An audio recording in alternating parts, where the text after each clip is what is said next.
Now, variance. Variance, what's that? Well, variance tells you about the spread of data, how spread out the data set is.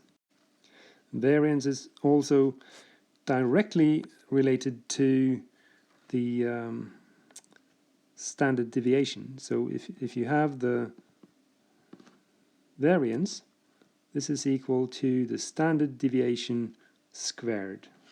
So if you square the standard deviation, you get variance. The formula for variance is in the formula booklet, but I'll give it to you here. So the variance for a random variable is, again, I mean, we can see the connection to binomial distributions where you have a random variable x, which is binomially distributed with parameters, the number of trials and the probability in each case.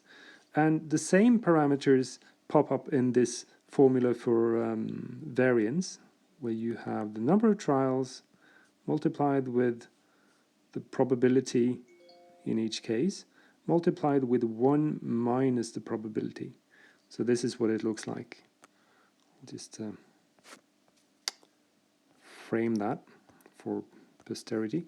And you'll notice something here, that this is related to the expected value as well, because we remember that the expected value of the variable, that was n multiplied with p, so number of trials times the probability.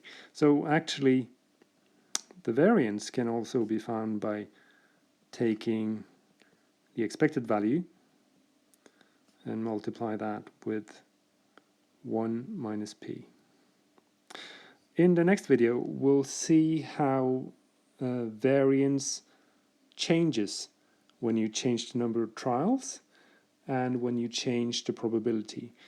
And to do that, we need to have a look in GeoGebra to see some graphs and model this as a function.